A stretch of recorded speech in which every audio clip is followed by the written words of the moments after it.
What the hell's wrong with my reading glasses?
Good evening, folks. How are you? It's good to see you, and it's good to be seen by you. Welcome to the program. Of course, I am the one and only Bill Sylvie, aka the Dungeon Delver, coming to you live, loud and clear on a Thursday evening from an undisclosed location somewhere in the swamps of Central Florida. And I hope you guys are having an absolutely wonderful evening. Great old ones. Good to see you.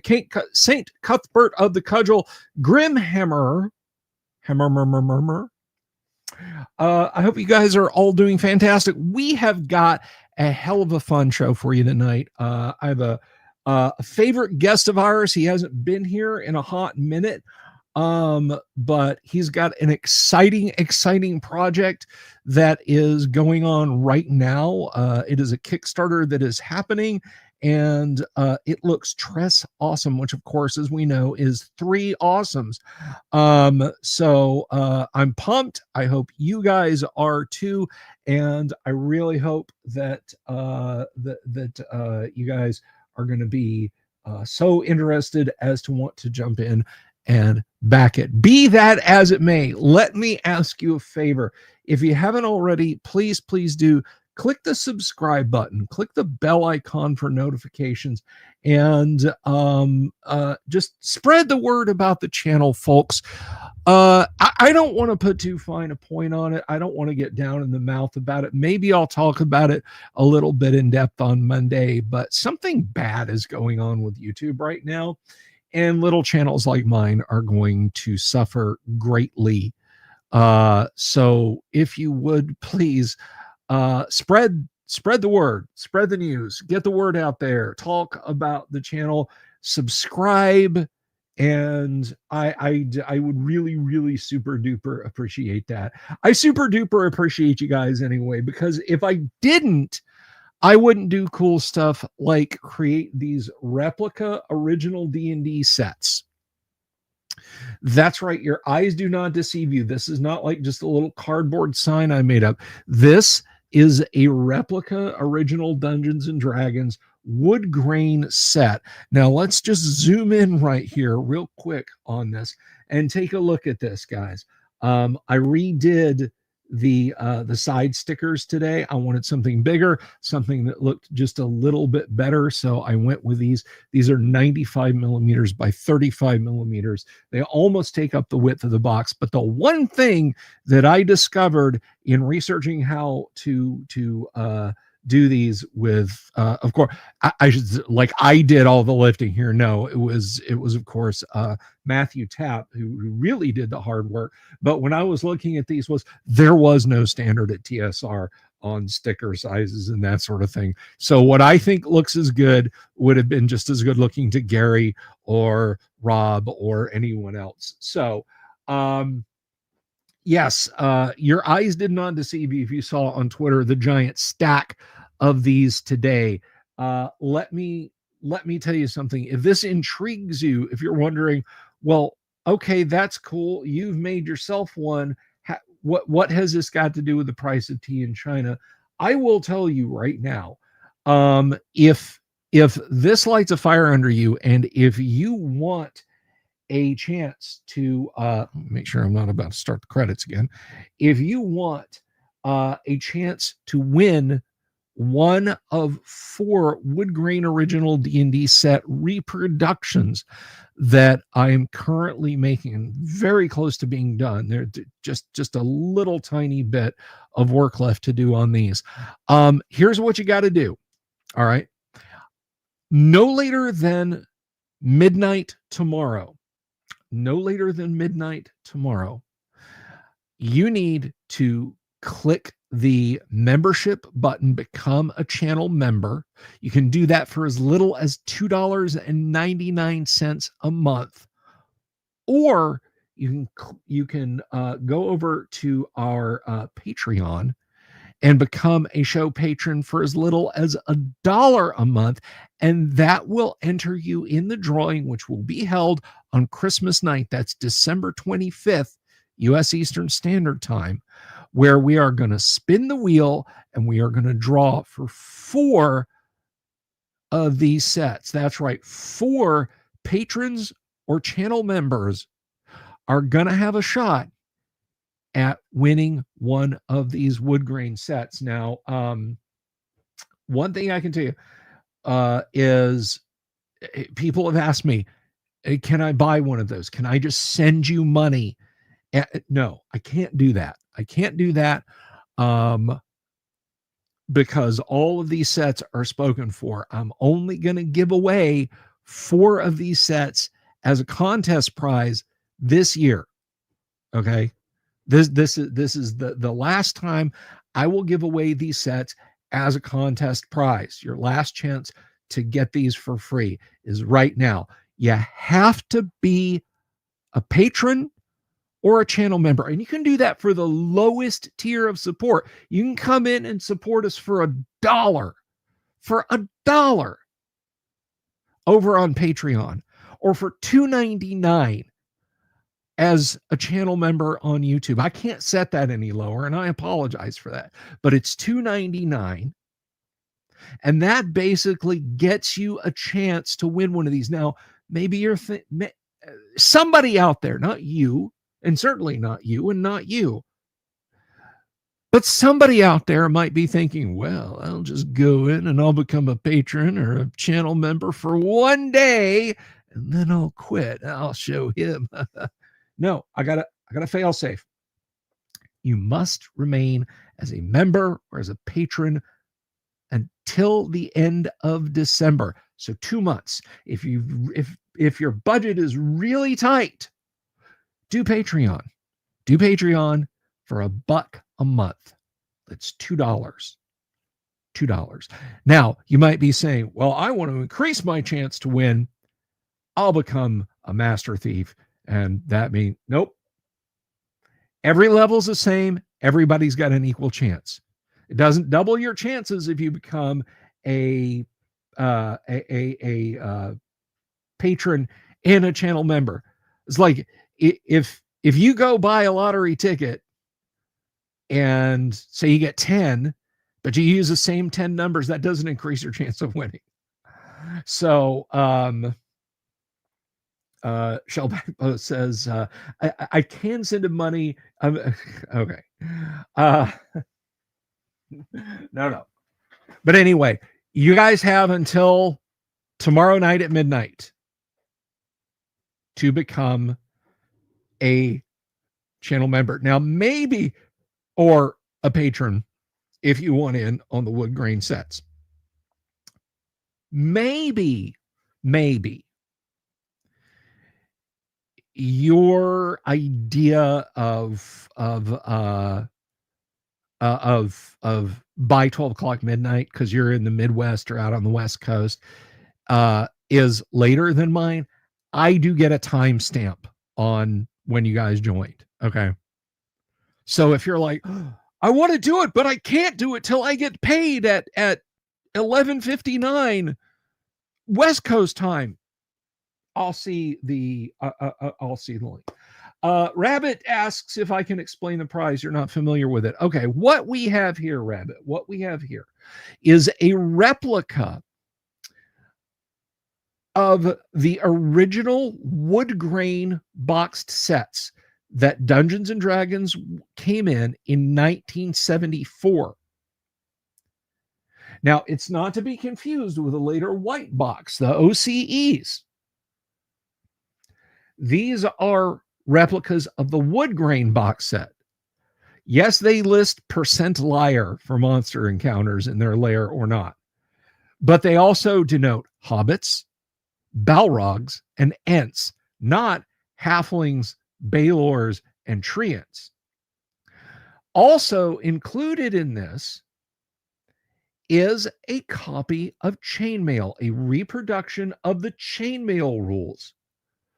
And of course, the reference sheets, the loose reference sheets. So you're getting 2 classic TSR games and the reference sheets in a reproduction of the wood grain boxes. Kabuki Kid, how lovely to see you.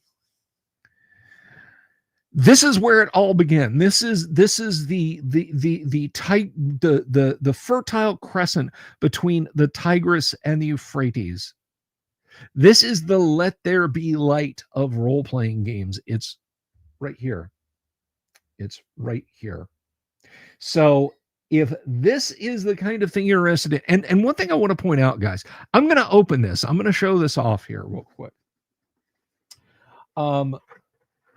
This is a fully playable set. Okay. This is all the booklets. All right. This is not like some weird museum piece. Whoever gets these, I would hope you would actually game with these. There's Chainmail peeking in from the back. And yeah, so I would hope you would actually game with these every once in a while. And not just put it in a Lexan case up on your mantelpiece. Up your mantelpiece. But anyway, I like it. It's old school and it's awesome. And one thing I do want to mention, it has fully funded, but we would certainly like to see a little bit more on it, is, of course, the Empire of the Undying Sun Kickstarter. And that is who is bringing you the show tonight. That is our sponsor tonight. The Empire of the Undying Sun Kickstarter. It has reached its goal, $15,810. But let's see if we can get it to a stretch goal, guys. You guys have got 15 hours. 15 hours. Tomorrow's payday.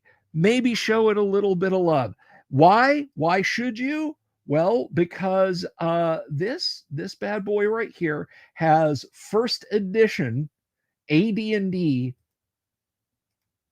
options on the Kickstarter, and I am the person doing the first edition AD&D conversions, and I have written 3 first edition AD&D adventures. This is a 450-page horror fantasy campaign for 5th edition and first edition. Dreamwalking, wargaming, talent trees, a shifting mega dungeon, a shifting overland adventure. That's a little spoiler about one of the adventures I wrote. I would hope you guys would jump right in there and get it to a stretch goal. Let's see some fun stuff in there. I'm hyped about this. I'm glad that it's funded. And I hope you guys are glad too. So hopefully you will want to take a look at that. I blabbed about things for a little bit now. Those are, of course, our, the sponsor, the contest, all the goodness. Tonight, I'm really hyped because we have a guy on the show who's joining us here in just a minute. He is a brilliant computer programmer. For those of you who are kind of newish to the show, you may not know this fellow. The old school crowd will know, of course, who this is. It's going to be joining us here in a minute. And speaking of old school, he's got some old school loveliness for us. But you know what? I think he's best. He would best say it in his own words. So let me put my headphones on. Shellback bow. I have not looked at that. Nobody's approached me about that. Bah. So anyway, without further ado, coming to us live, hopefully with many shots of Turkish coffee. Everybody, please put your hands together for Aggie Angel Eye. Top of the morning, my friend. Hello, everyone. How are you? I hope you got the caffeine drip IV going, man. I'm trying. Okay. I'll just if I see your eyes start to droop, I'll just yell, "Wake up!" Just Yeah, startle you back awake. that would be Man, nice. it's good to see you again. How have you been, brother? I'm fine. I was just backing your Kickstarter because I had no idea about it, and Oh my gosh, thank you so much. yeah, and I have to say that I backed it from two different accounts. That's wonderful, dude. Yeah. That is really appreciated. Yeah, I'm psyched about Empire of the Undying Sun, and you'll get a taste of some of the stuff I do for 1EA D&D, and I got a little out of my comfort zone for some of the AD&D goodness in there. So hopefully you'll Good, like good. that. But let's the last time you were here, you and me, we got into some deep next level nerd talk about computer software and so on. But Yeah, you're yeah. We you're we here. we even stopped promoting about my project, and we were nerding about stuff. Yeah. I know we were geeking about model formats and 3D and everything else, but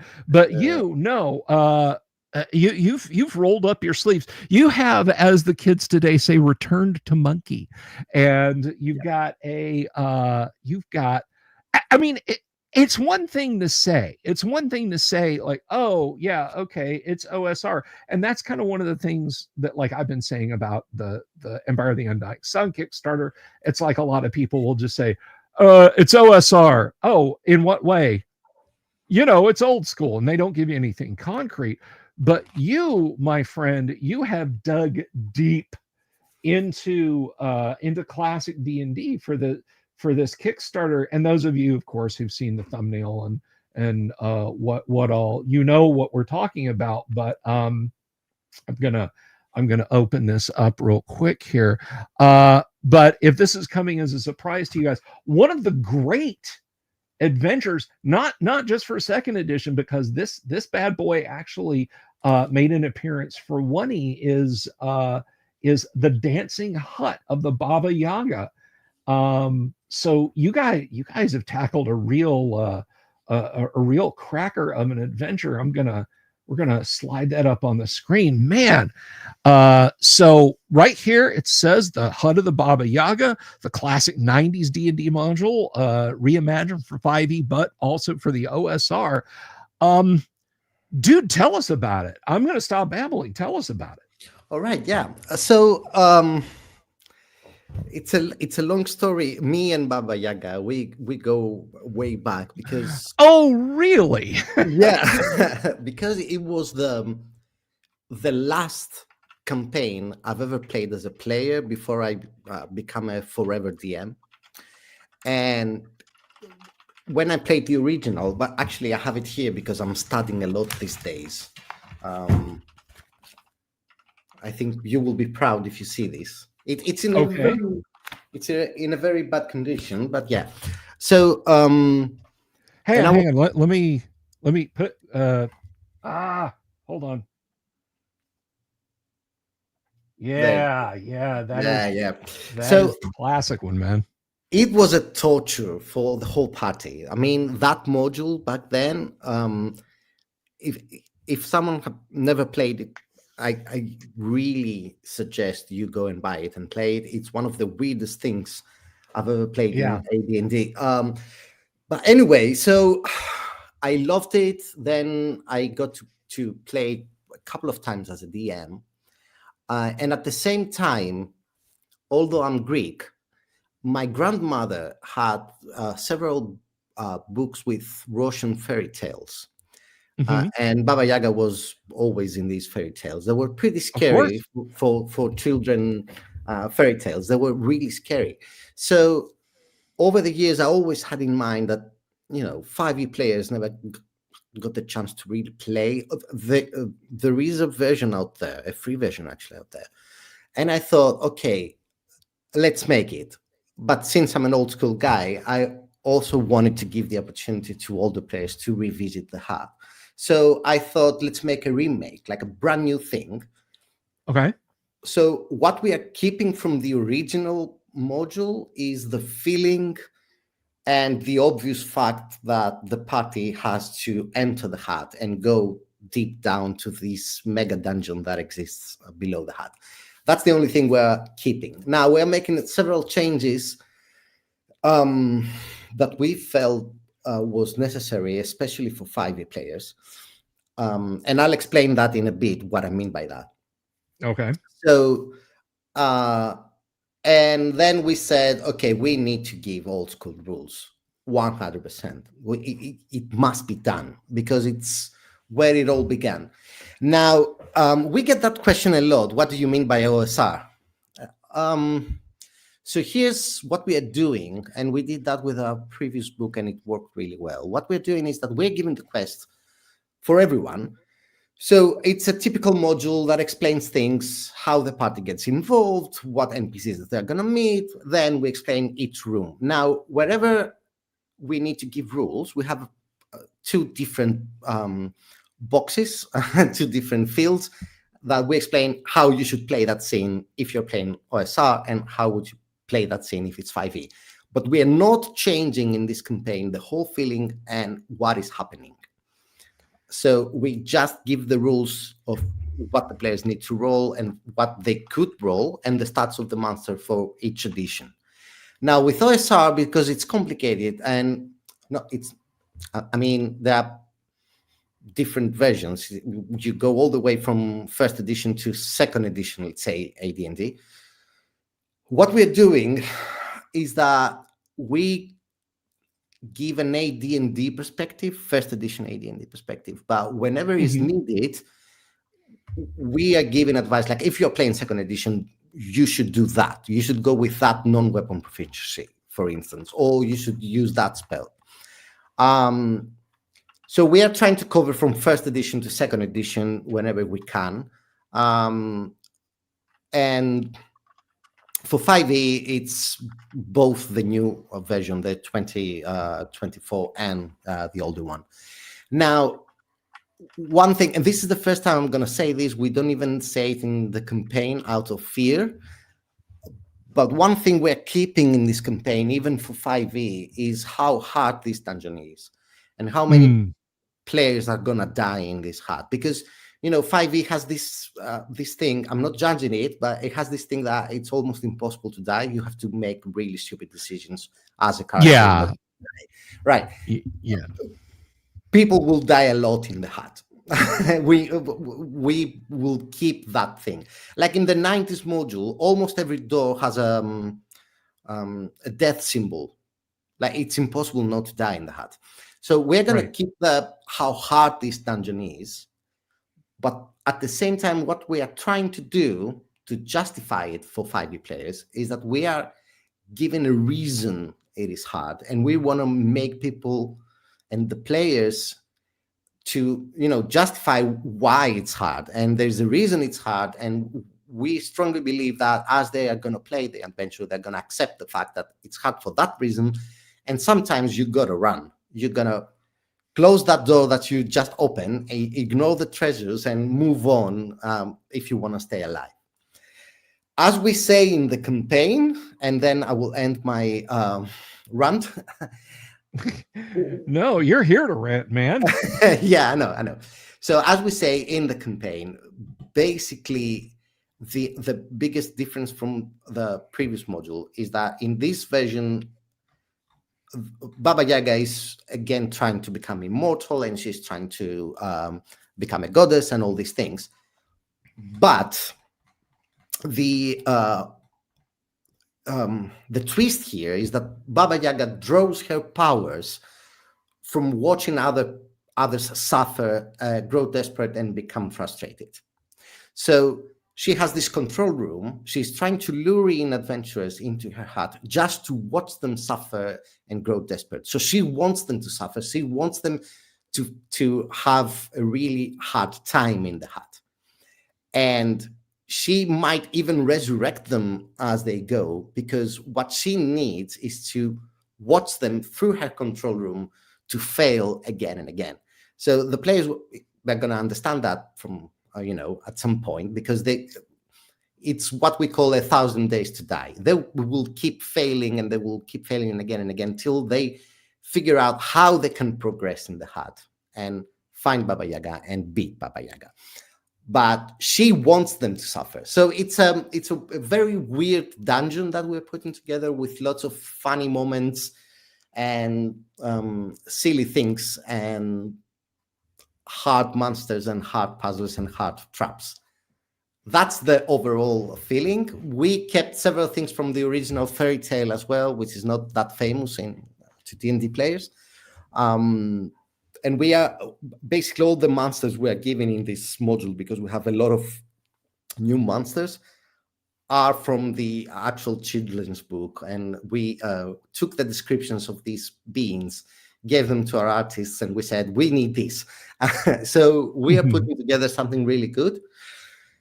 And the other thing that we kept from the original module, where it's not exactly explained, but Baba Yaga travels from world to world and from era to era. So we gathered several famous folklore NPCs that are trapped in the hut.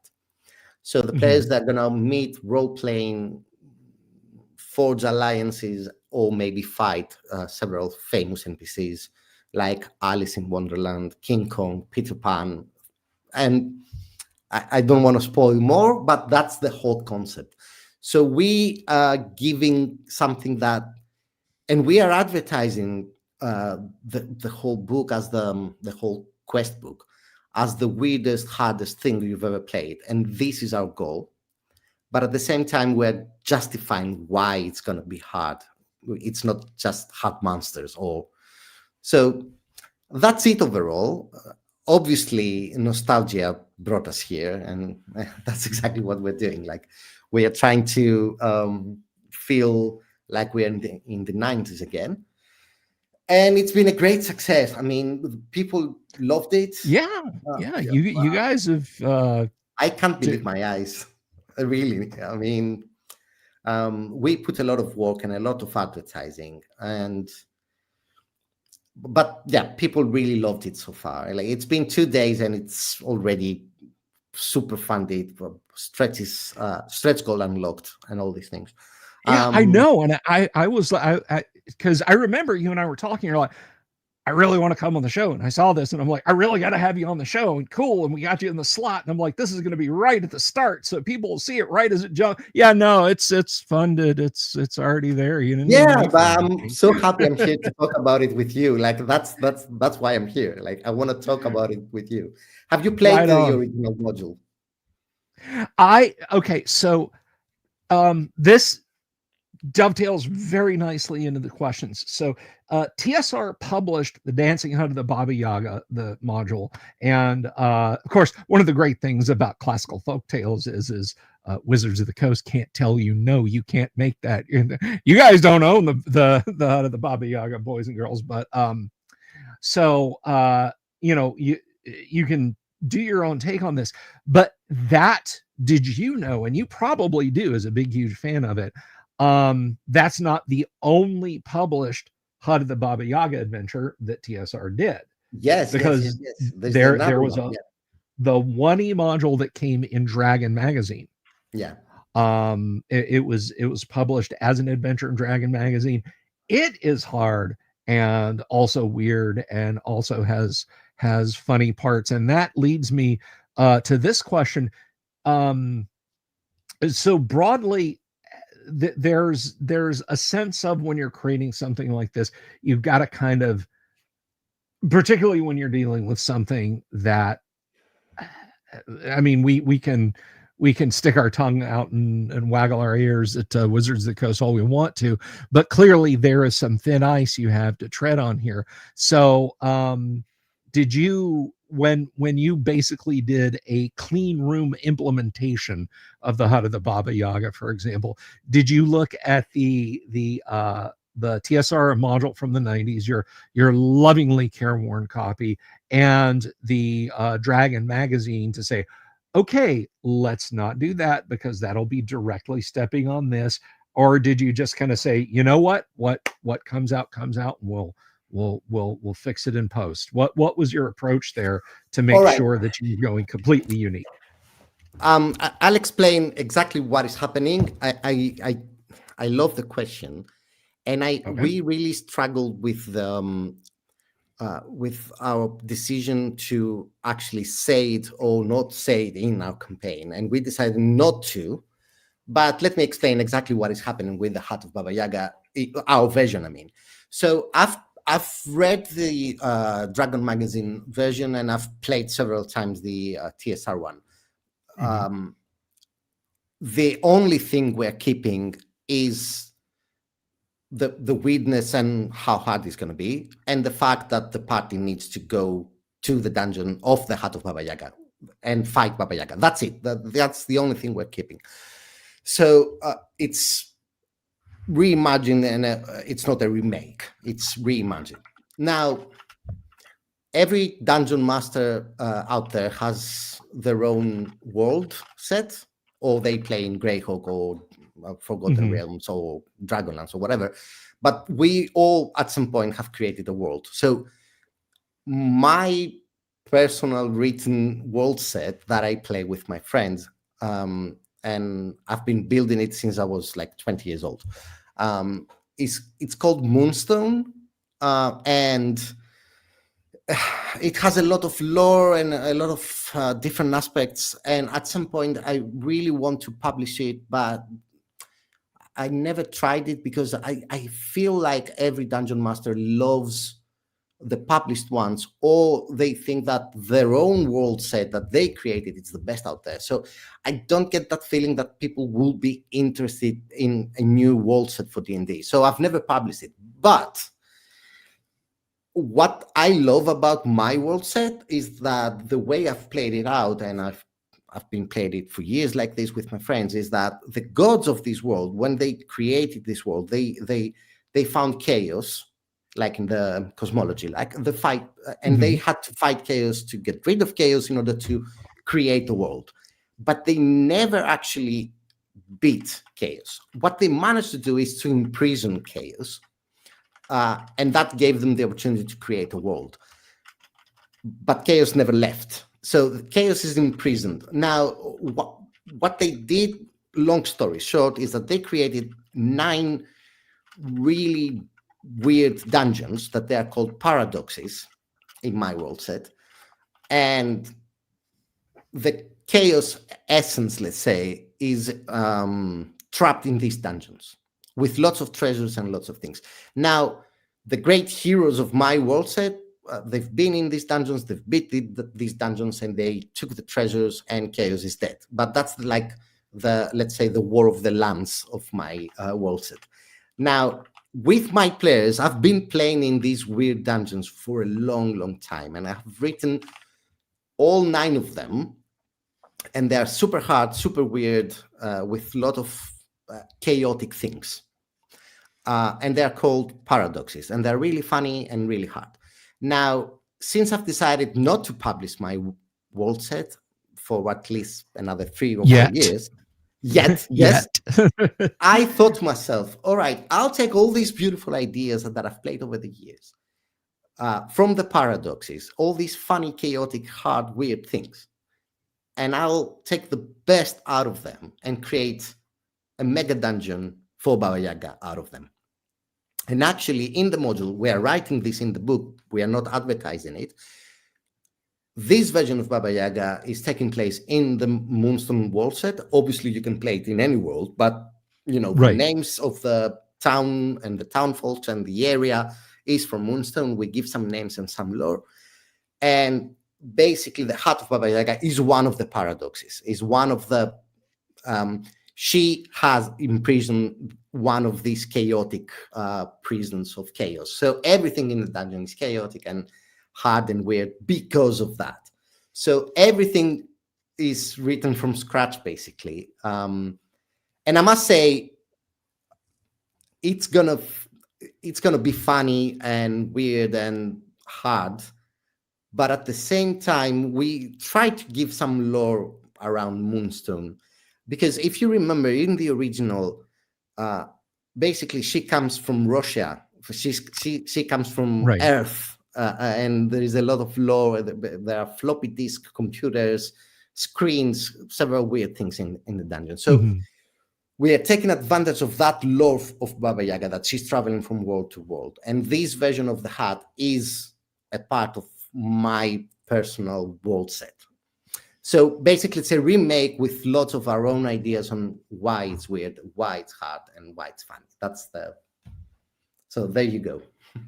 Well, the wonderful thing about something like the Hut of the Baba Yaga is, I mean, you know, for dungeon masters, for dungeon masters who maybe you've played the version from the 90s, because, you know, Aggie, my crowd is the old school crowd.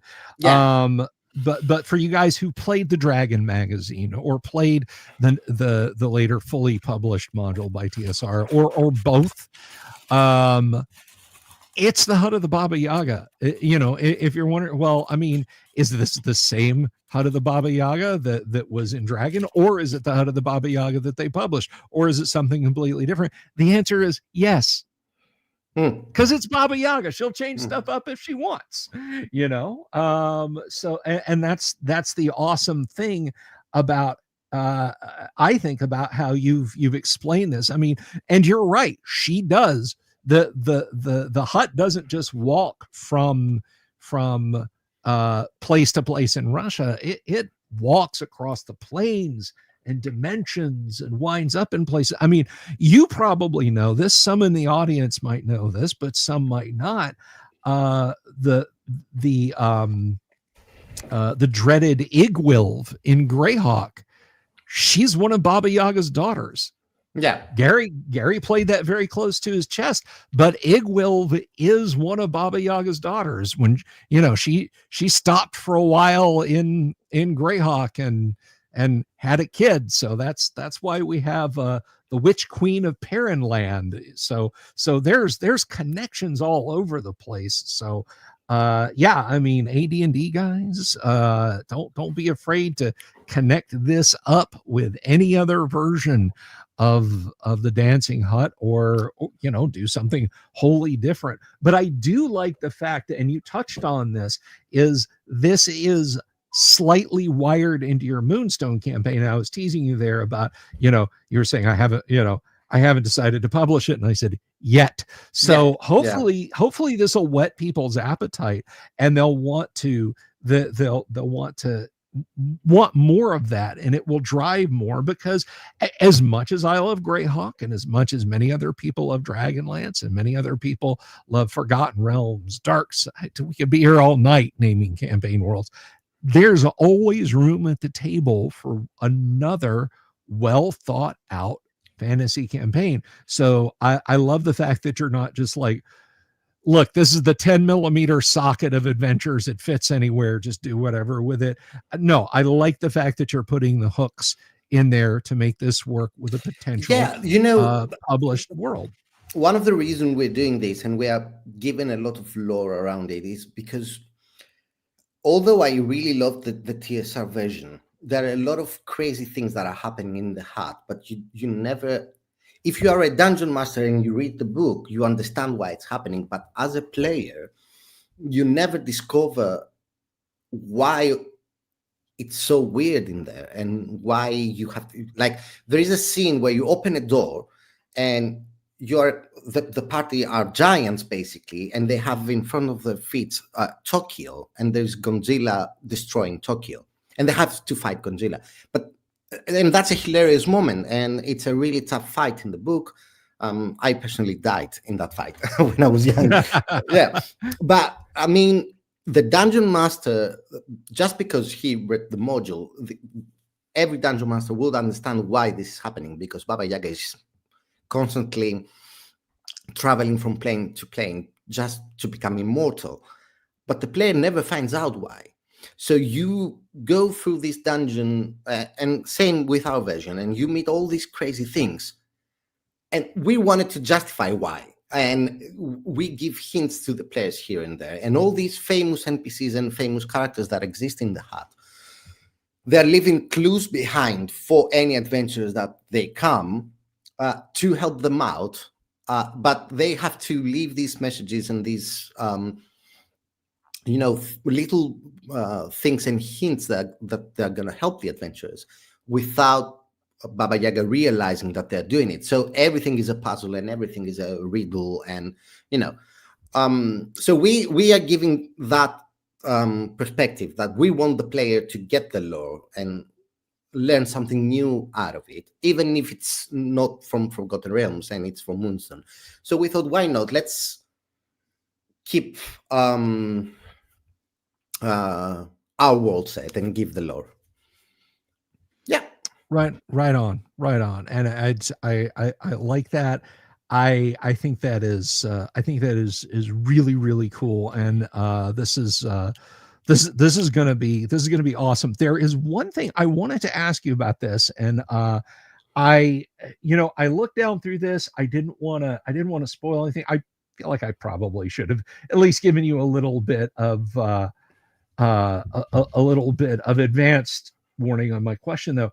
But down here, one of the what's inside, you have listed book and audiobook. Explain the audiobook part, because that is fairly unique. I think that is entirely unique that I've seen in a TTRPG product, an audio. Yeah.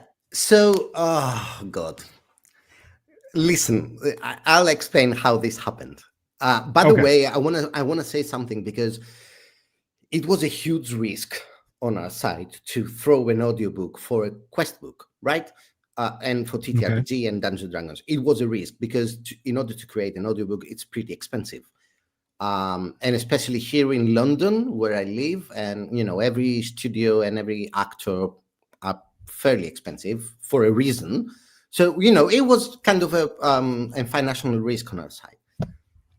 Almost every single backer had chosen a pledge tier that features the audiobook, and most of people who didn't, they added it as an add-on. So there is a huge interest for the audiobook. Now, this happened. Let me explain how. So I'm working with an actress. She's an amazing, talented person.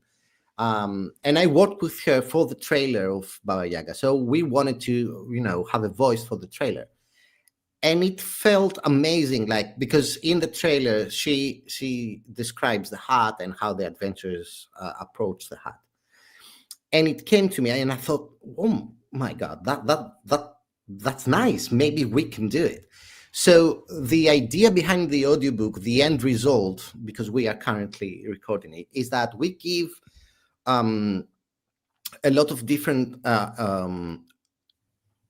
MP3s, where there are all the read alouds that the DM usually reads out of the module or describes to the players. So the DM can just click play and you get the actors saying what is happening. All the monologues, all dialogues of the quest, like the typical thing, you meet Baba Yaga and Baba Yaga starts talking and gives a monologue before the adventurers get to say something or interrupt. We have actors to do that. Or maybe, let's say, I don't want to spoil things, but players are spying on something and there are two people talking. We record everything. But also we have a big portion of the actual book. So if someone doesn't have, let's say, the time to read it right away and he's driving to work, they can play and listen to the actual module and understand how they're going to play it. And then they can go home and prepare the answers and all these things. So quest notes, read alouds, monologues, and dialogues. Now, another reason that I tried this, if you remember, at some point they published, I don't know how you pronounce it, but do you remember the word Mystara? Or Mystara? Yeah, Mystara. That's right. Mystara. I've always said Mystara. If anyone out there in the audience thinks otherwise, you're wrong. So the original box set, my parents bought me as a gift, but I never really liked it, and I was so such a huge fan of Dragonlance back then that I've never actually played it. But after many years, I studied it, and it came out with a CD. And the CD had a whole quest in it. You could listen to the quest and see how it folds, and it unfolds, and how you could play it. And I remember that I really liked it. So I thought, it has been done in the past. Maybe I could try it. So that's another reason I'm doing this. What I can say about the audiobook is that we are having so much fun recording it that eventually it shaped the whole quest. Because since we're doing it, I thought, why not add more monologues, more dialogues, more NPCs, more read alouds, more descriptions to the actual book, so I can get the audiobook to be awesome, and to become valuable, really valuable, to have it and enjoy the session. So some riddles are also recorded, because there is let's say, a statue that talks. There are several voices that can be heard in the hut as they play, so the DM can click and play these things. Yeah, that's it pretty much. That's the audiobook. Okay, that is interesting. I think was it this one? Let me see here. Let me share this out real quick, because I think so I can do this. Come on. There we go. Was this it? Was it First Quest? Probably yes. I think yes. Yeah. So first, according to this, and people have asked me so many times when this shows up on eBay, or they ask, "Oh, is this what you mean?" This is First Quest, the Introduction to Role-Playing Games, a box set to help them learn the basics of Advanced Dungeons and Dragons. It comes with an audio compact disc with 60 tracks, stereo sound. Begins with a long track which introduces role-playing as an idea, where the narrator helps a group of young gamers act out a short role-play session, and so on. Does that sound familiar? Is this your card, sir? Yeah. This is my card. Yeah. Okay. All right. So it was First Quest, and I, again, just like when I was talking about having not heard of a TTRPG audiobook, as soon as you started talking about the CD, I was like, wait a minute, no, that's First Quest. So not only tonight did I realize that, yes, there are audiobook RPG products, but you're the first person that I've ever known who has played the First Quest set. So good on you, man. I have, to be honest, I haven't played it. I've read it, but I've never got the chance to play it. But I have it over there somewhere. So yeah. Excellent. Good. Hey, it could be a collector's item these days. Yeah. You never know. One thing that I was just looking up, and the real fellow grognards and trivia mavens out there, not maidens, mavens, you guys may know, and Aggie, I'm sure you know this as well, but I misspoke a little bit earlier.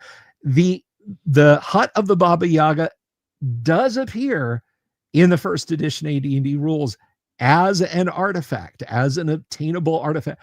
I pity the party that grabs it and think that they have it.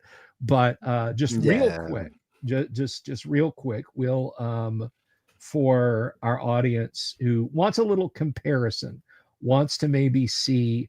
So this is Baba Yaga's hut. This is on page 156 of the Dungeon Master's Guide. Ages ago, the most powerful female mage ever known spent much of her power in the creation of a magical dwelling of superb character. When she passed to another plane, her hut disappeared and has only been rumored to have been seen since once or twice. Baba Yaga developed a small hut of ordinary appearance, a circular thatched structure of 15 feet diameter and 10 feet high. To this dwelling are attached two powerful fowl legs, 12 feet long, which appear to be stilts. Furthermore, the hut has intelligence and human senses, plus infravisual ability to 120 feet and ultravision. Inside the hut is a small palace garden, fountains of water and wine, and 30 rooms on 3 floors. Well, Gary, Aggie has 50 rooms, so let's see.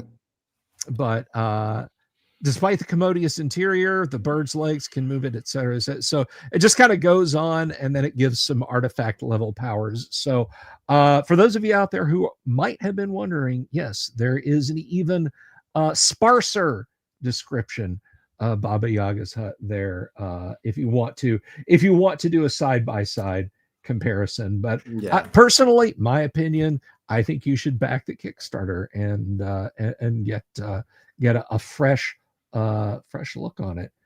I know what I'm doing. I promise, Aggie. Let's see. There we go. One thing. Okay, so this caught my eye too. Free Hag STL. As you know, I've 3D printed once or twice in my life, but I've never brought it up before. So a free Hag STL for all is available in this. So Quill's Tiny Quest. So we can get that now. We can just download that. You know what? I'm gonna download this sucker, and you don't even have to be a backer. So this other team, the Quill's Tiny Quest, they are really good friends. They did a very successful Kickstarter campaign last year called Tome of Hugs. And it's a brilliant book with lots of hugs that you can play either as a player or use them as enemies and build quests around hugs. It was a beautiful book. My company, My 3D Artists, created all the STLs for that campaign. So now that we're doing Baba Yaga, and the guys are really good friends, they donated one of our STLs that we built for them for free download, and we are giving it for free and redirecting people to their campaign. So yeah, a free hug for all. One thing that I think you're gonna like, and I wanted to discuss with you with this campaign, there is a section in our Kickstarter that is called Origin Characters. So, and okay, I'm really make sure I've got this up. Proud about it. Okay.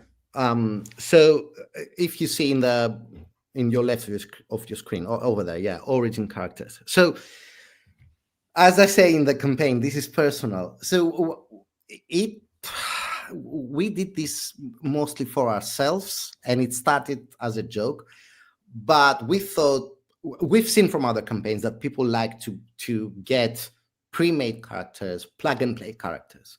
So we thought maybe we could prepare some characters, and especially for people who don't have the time, or maybe their players are not in the proper level yet. And so when we played Baba Yaga, we all died. We never even got to fight Baba Yaga. We died somewhere in the hut.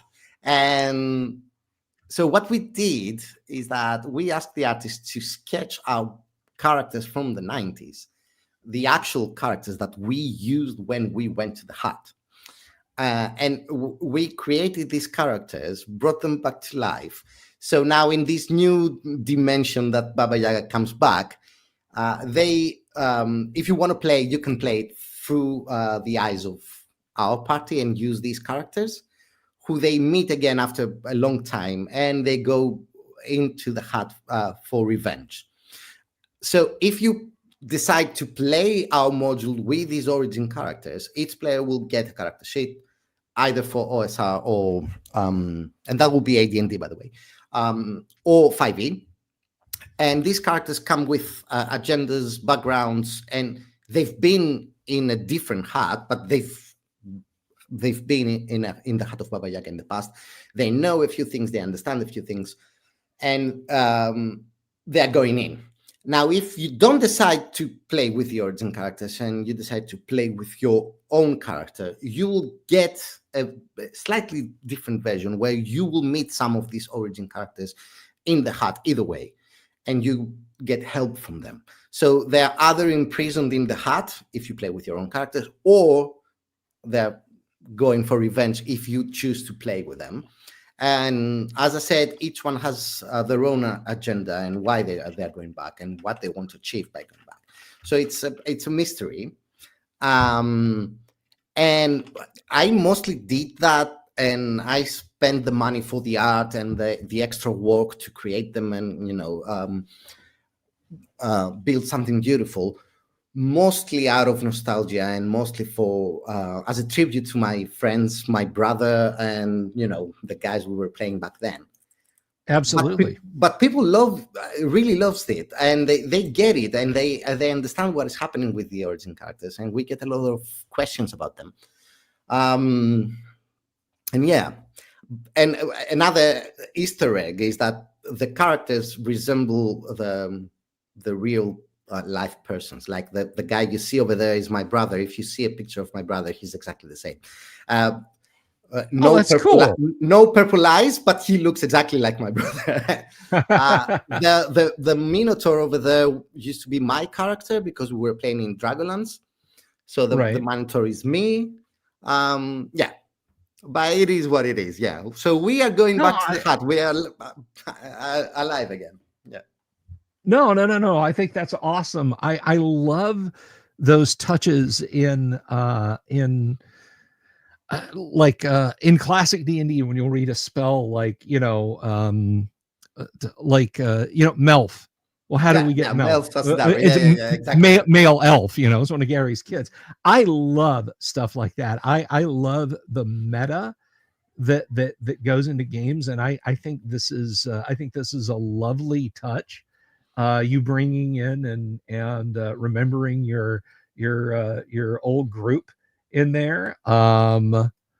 And one thing I did want to share, I did get the model viewer up real quick. Let me show you guys this free STL. If you're into 3D printing, let's see if I can find one that's got good shading, because this is just the flat shaded. I'm gonna do that. Always getting these requests from StreamYard. Tell us how we can improve. I got about 101 ways to tell you guys how to improve your dang add screen function. But here we go. Yeah. So there's the hag giving you the side eye. And I did see, now it for those of you out there who don't 3D print, this is going to be womp, womp, womp, womp. But there is a pre-supported version of this. So you don't have to spend all night building supports. She does come pre-supported, but I wanted to show off the mini to those of you who might be thinking. And guys, you can just take this to your library or a local hobby shop. It's usually like $3 or $4, and they'll knock it out for you. So don't think, well, that doesn't do me any good, because you can get her printed up, and it's a pretty badass mini of the hag there. Very nice. Very nice. Yeah, and I must say again, it's even for non-backers. I mean, it's just in the page. Yeah. We are using it to lure people in, but you get a free STL. So yeah. I think you could have used somebody better looking to lure us in, Aggie. I don't want to cast aspersions, but maybe the next one. The hag is a hag. But no. That's really cool. And let's put that back up here. I'm gonna actually, before I do that, I'm gonna do this because we have gotten it squashed in the comments. So for those of you thinking of backing, there is the link again, and let's put that back up on the screen, and we can look at other cool stuff in it. So we'll do that, and we'll do that. So we have the friend folio here, which is pretty spiffy. What else do we have here? If you go a little bit higher, there are the prelude quests. Prelude quests, okay. Yeah. So this is a small collection of one-shots that basically lead to the hut. So we are introducing quest ideas based on Russian fairy tale folklore. And these are straight out of a children's book, basically.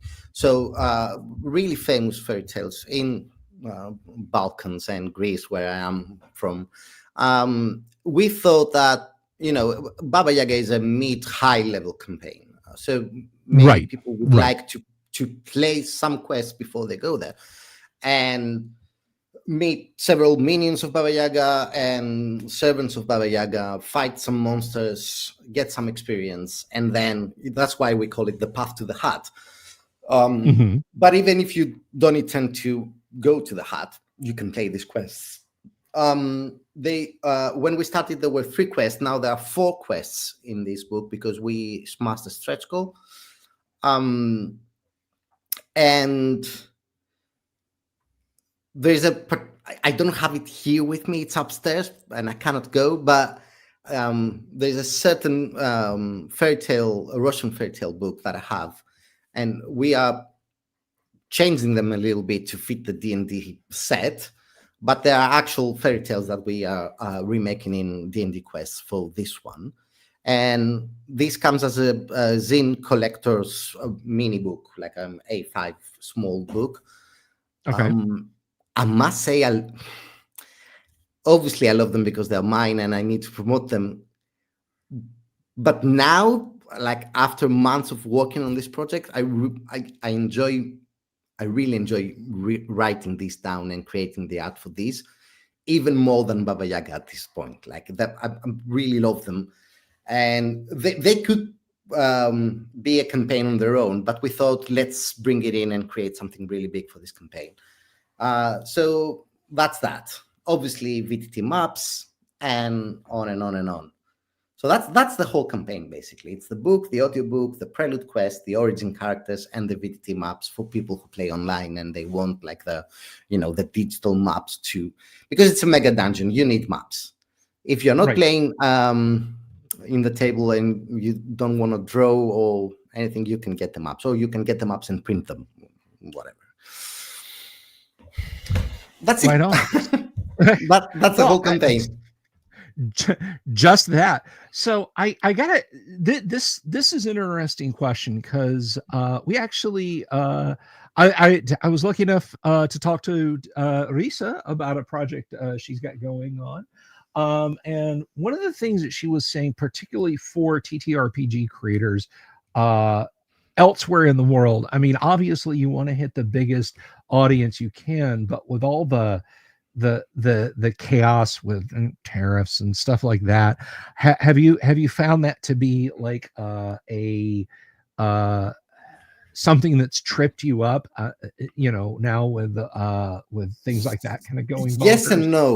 Yes and no. So I am a bit lucky because I live in the UK, and the UK is out of the European Union now, so I have the chance to avoid a few things. Also, one of the reasons we don't charge in this campaign for tariffs or taxes or whatever is because we decided not to use a European or a Chinese manufacturing, and we are printing the books in the States just for that reason. It is expensive, more expensive than going to China, obviously. But as a creator, I had that even before the tariffs. I prefer to get some peace of mind and knowing that, yes, I'm going to print this and it will be printed and it will be sent on time, and that there is how to say this,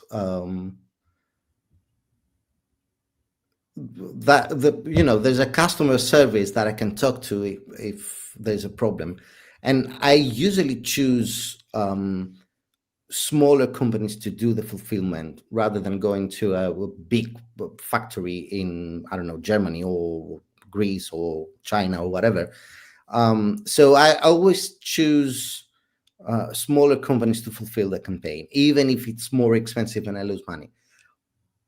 What really bothered me with the tariffs and all these things is that for Baba Yaga, I wanted to do some more physical products, like a special dice set. I wanted to do a specific DM screen dedicated to Baba Yaga, and I couldn't do it because of the tariffs, because you can't really find one manufacturing company that is doing everything: the books, the DM screen, the dice, put them in a box and send them. So You have to go to separate companies to do that.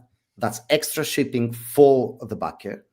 So it went really high up, plus the tariffs, even more expensive. So I thought, yeah, no, I'm not going to do this time. Maybe I'll wait. That's the only thing that I missed in this campaign, that because I really wanted to have some collectibles, some Kickstarter exclusive things.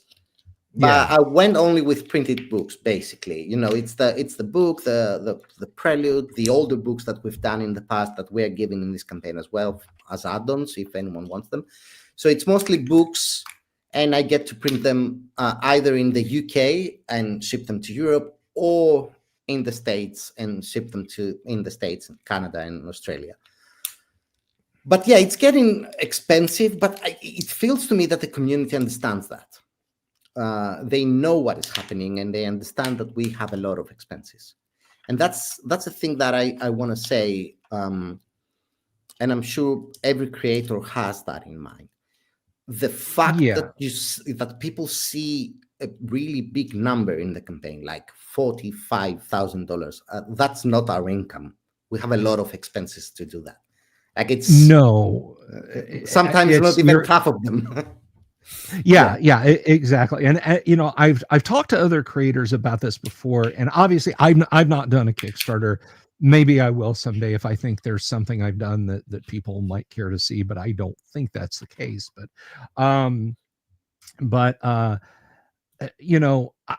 feel like that I've talked to other creators, and a lot of them have said, yeah, okay, I do this thing, it's kind of a popular take, and maybe I mortgage my house and put a lien on my car to get a famous artist or two in, and when the dust finally settles and everything, I've made as much money on this Kickstarter as I would have if I took a part-time job pushing shopping carts back in place at the local supermarket. And I think there's this misconception from some consumers. It's getting better. I think it's getting better, and you can tell me because I don't. But I think maybe there's a misconception from people driving by. They look and they see $45,000. This guy's doing pretty good for himself, and you don't realize 28 grand of that is already spoken for production.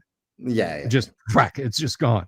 And then you start slicing up the portions, and it's like, I made $1,300 for a year and a half worth of work. Woohoo! It's exactly this. I don't complain because I'm living out of my own dream, like tabletop RPGs and computer games and things like that. I'm really happy it's going better. This campaign is a huge success, but no, creators are not making the money you see over there. There are a lot of things that we pay for, plus creators who really work hard, and I'm not talking about myself right now necessarily. We pay a lot of artists, and a lot of people are getting money for this to be created. For instance, I'm not an English speaker, so I write the book, but then I pay an editor to fix my English a little bit, make it look 100% professional rather than a fan-made book. So we have a lot of people in that they're getting paid, and they deserve to get paid. We don't use AI. Most of the good creators out there, they're not using AI because when AI appeared, people couldn't really see it's AI. And I'm not talking about art right now, because art is obvious. But basically, I could, write the book in Greek, give it to ChatGPT and say, translate that in English. But that's not the case. It's not the true thing. You know what I mean? AI feels AI. And people are aware of that nowadays. So, I don't know if you know what happened in Italy with 2024 Player's Handbook, the new 5th edition. It got published in Italy, and the translation was AI, obviously. So they had to take it back. Like from Wizards of the Coast, they used AI to translate the book. They didn't hire an Italian guy. Or maybe they hired someone who didn't care and just through it in ChatGPT. And I know that because I'm playing with some Italians here in England, and they had the book, they just ordered it, and they were reading it, and they were crying, laughing, because the translation was rubbish, like it was all over the place. So yeah,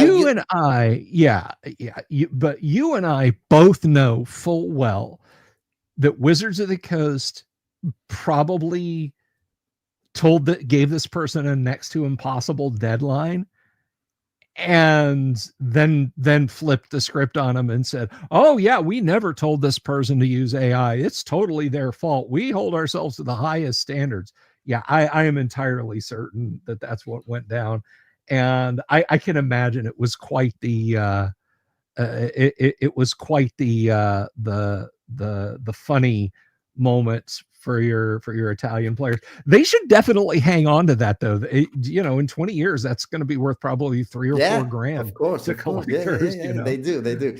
But what I'm trying to say is that we pay a lot of people, and a lot of people is getting paid out of these projects, and that's a good thing, because artists get their money, their fair share. Kickstarter takes a 10%. How that goes. So yeah, I'm not saying that to complain. I am very lucky, and I'm make a living from my dream. But we work a lot to publish these things. And in my experience, and from what I've seen doing this for 5 years now, in the TTRPG community, there are a lot of successful campaigns that a lot of AI was used, or sloppy work has been done.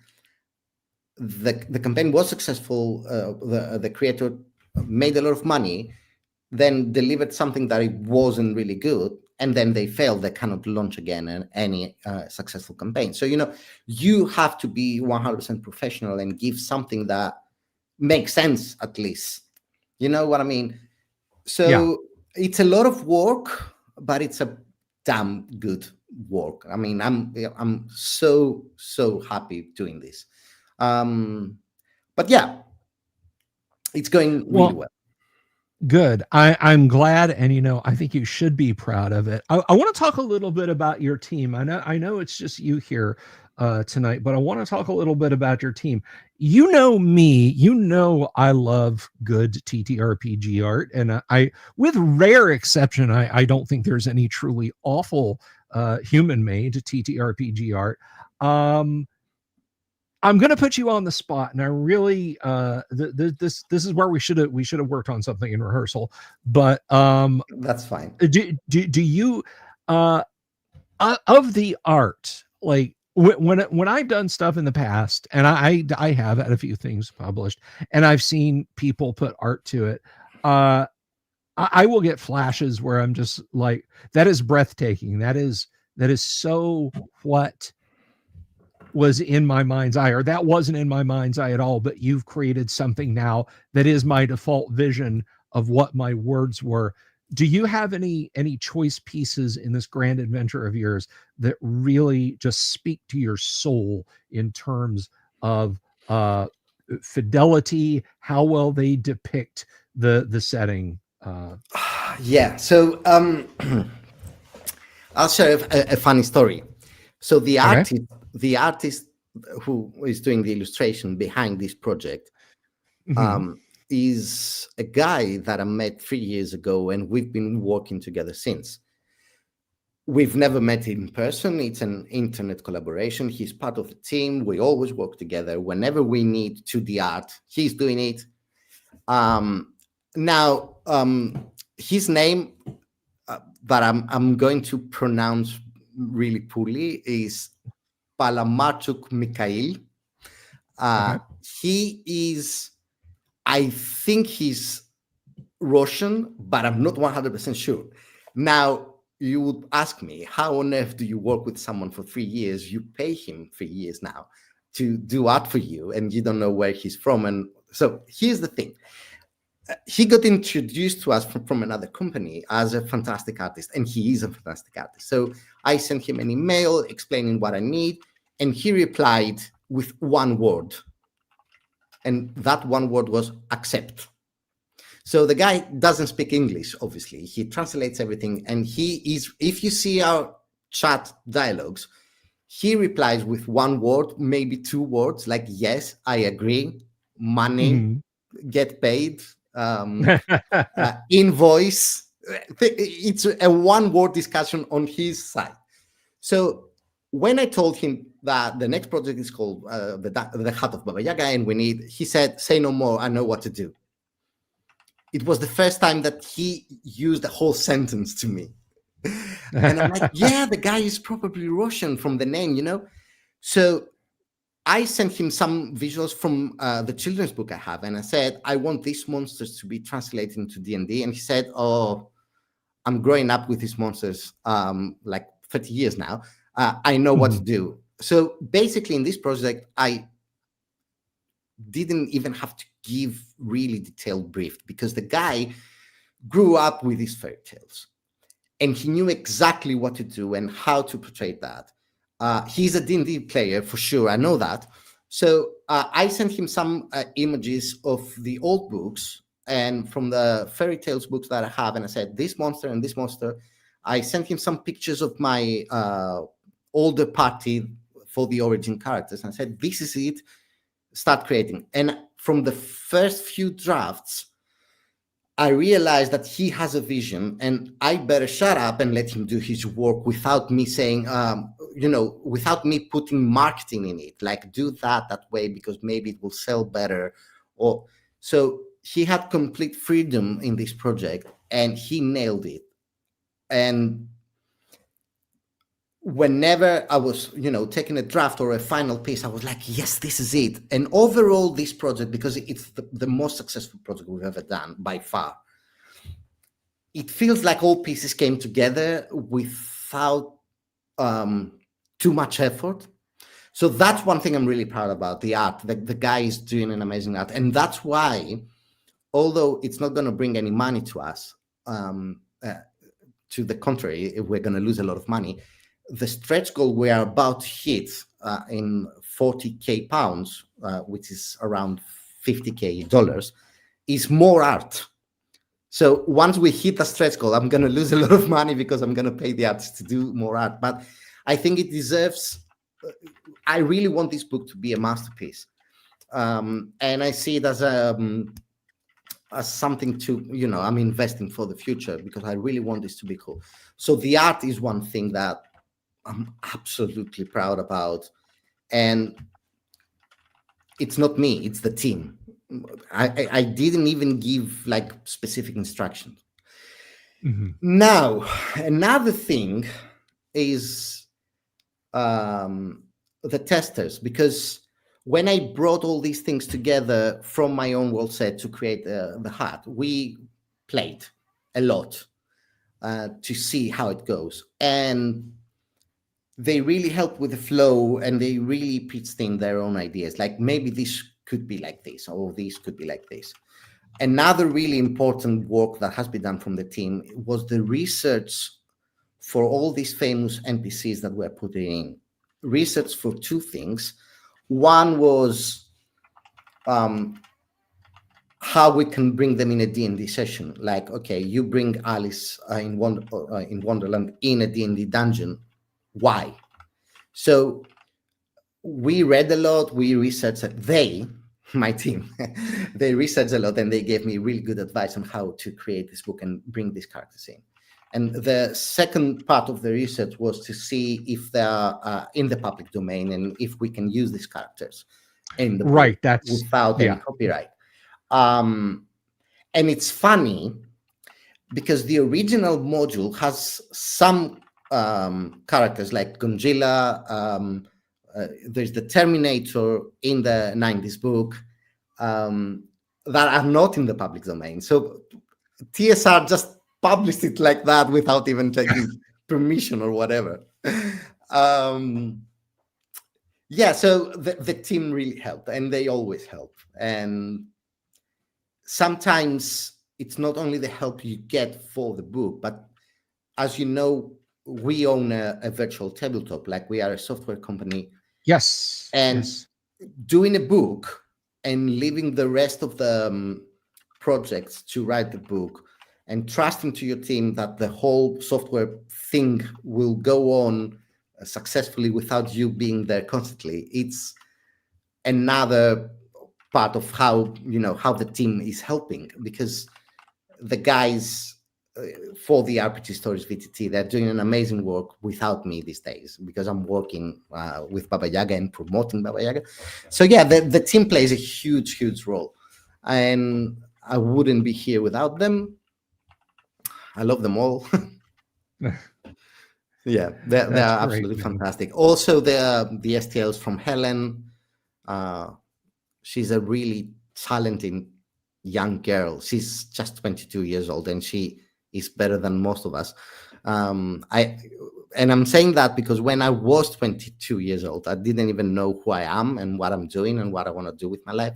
And she's creating these amazing STLs and amazing 3D art.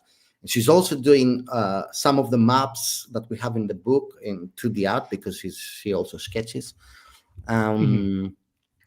And although I beg her to keep it simple, because in the book we want that OSR feeling that the rooms and the maps are very simple. Right. She always does like that little extra, adding a little bit more detail, and I'm like, no, this has to feel old school. And I try to show her how the dungeons used to look like back in the 80s and 90s. Non-repro blue grid squares. Yeah. That's the way we liked it, young lady. And I had to explain to her why the star symbol is the statue. She couldn't. Like, why? Why the star is the statue? I mean, it used to be like that. Can you please just put it there in the map? She's like, are you sure? I can draw a statue. No. I just want the star. That is one of my chief complaints with the new aesthetic that rolled along around the 2000s was everybody wanted their from Wizards of the Coast on down, wanted their adventure maps to look like ancient parchments found in the Library of Gondor. And I'm like, look, give me a grid map, put a star for a statue, an X in a box for a pit, a little rectangle between two lines for a door. I'll figure the rest out myself. I'll tell you this because I strongly believe, especially now with VTTs and people after the COVID thingy, after the lockdown, people are playing online, so they need good maps, and I understand that, and that's why we are creating VTT maps, and we're creating like full 2D and 3D maps with every single detail. Like if the table has, I don't know, 2 scrolls, the map will have a table with 2 scrolls. But when you're reading the book and you're trying to understand how each room plays, you just need symbols. It's because if you make the book way too complicated, the Dungeon Master has issues. So it's simple squares, symbols, numbers, and the text. And I strongly believe that that's the best way for a Dungeon Master to get prepared. At the end of the book, you can have beautiful illustrations with how the maps look and how the Dungeon Master should describe these things to the players. But when it comes to the book, we want to stick in the theater of mind of things instead of, spending a lot of detail and effort to how the statue looks or whatever. You need to describe it. You need, Yeah. And it's so refreshing to see, even if you have to kind of, take them right up to it and show it to, as you say, take their little hands and put them on the paper kind of thing that they're getting it or they're exposed to. I mean, maybe their next project down the road, if they do something, will be like, yeah, I had this crazy boss that made me draw stuff like it was out of baby's first graph paper drawing set. Now I'm going to draw proper statue. Maybe she hates me now that I'm thinking about it. Maybe, but I would hope that it would stick a little bit, because nostalgia is pretty cool. Okay. Yeah. And to my credit, sorry to interrupt, but I just thought of that. I could have gone in any website and just get the icons for free, but I want her to sketch the actual things. I want it to be unique since I'm already paying for it.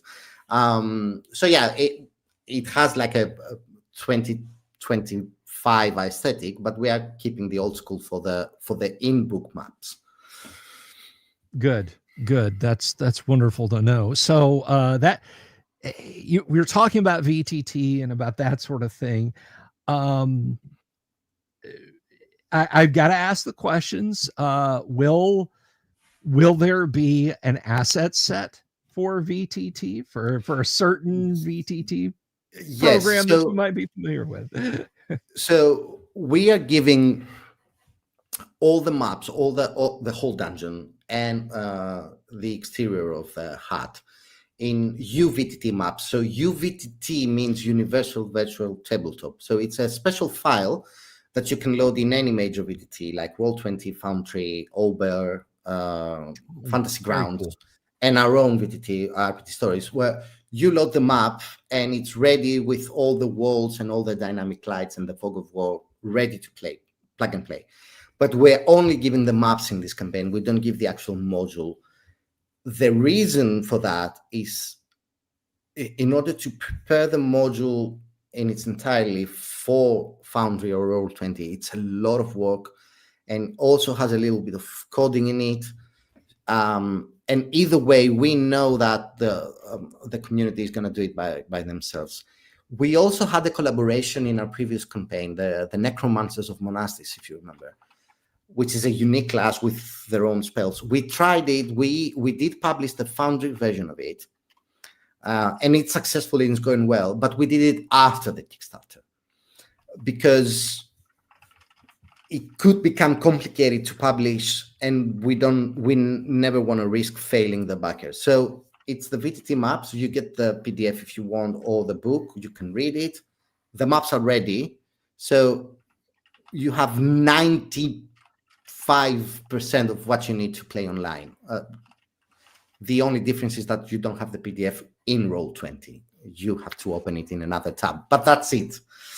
So yeah, UVTT maps, they're all created in our own world builder, the RPG Stories world builder VTT, in 3D, and exported in 2D UVTT files. So we cover 3D, 2D, and UVTT files for any style you want to play online or any major VTT. Okay.